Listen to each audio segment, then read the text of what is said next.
The right brake lever is missing the keeper nut that holds the wire to it, so that it pulls it in like that. So I've got one. I'm going to pull the keeper nut off the front one that was the forks that were originally on this. And you can see the nut down here that holds the wire runs through it. Here's the nut that tightens it on, so I'm going to pull that off and put it on the back brake setup there.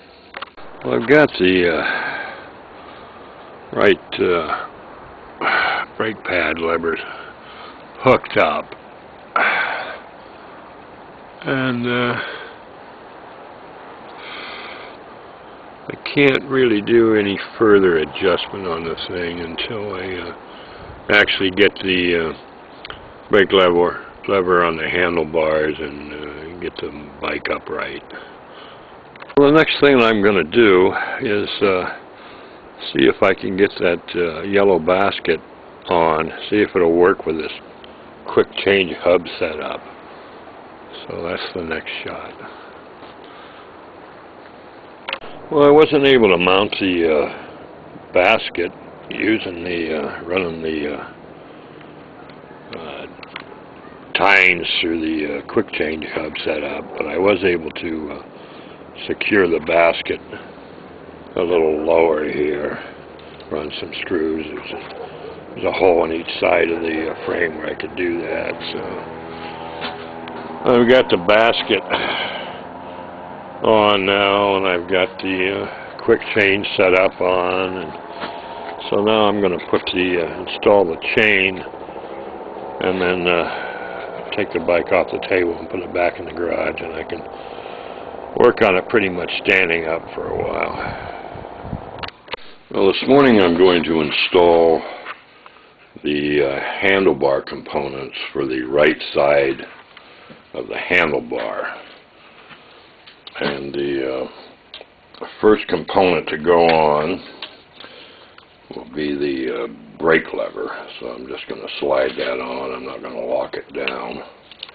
And the next item to go on is the throttle control.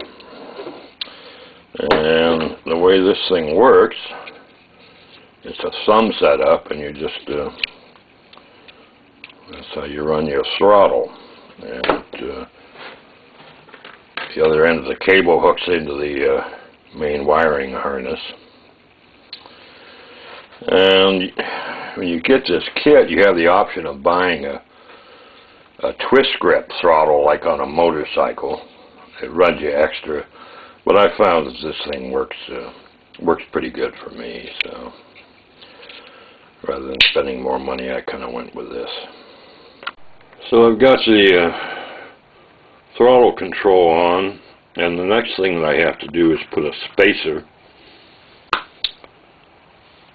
next to the throttle control, and then I put on the mechanism that controls the shifting on the rear sprockets, and I have to have that spacer there so that the thumb setup doesn't jam against it and makes it hard to turn. Well, that was a bit of a trick getting all that installed. The last time I installed this setup on the Roadmaster, it had flat bars, so it was a lot easier, but with this curvature on the bars, it was really a trick. I actually had to cut down the grip here and tape it, because I just could only go in so far. But everything seems to be working smoothly. The throttle grip's okay, and the shifting mechanism is working okay, and the brakes are working okay. Because of this third piece, the throttle control, this is probably about the trickiest job of this whole setup, is getting that right. And if you don't mind flat bars, it's a lot easier. But I don't like them that much, so I had to do a few tricks here. Well, I've been working on the bike for a couple hours now, and I got the basket on. That was quite a job. I actually had to pull these brake wires so that I could slide this set up underneath them so that it would not rub.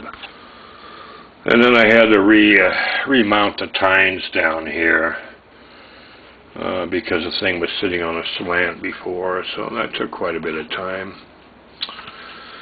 But once I got that secured and the brake lines back on, I took it out for a little run around the block just to see how it would go, and I was having a lot of trouble with the gears, so I'll be messing with that for a while.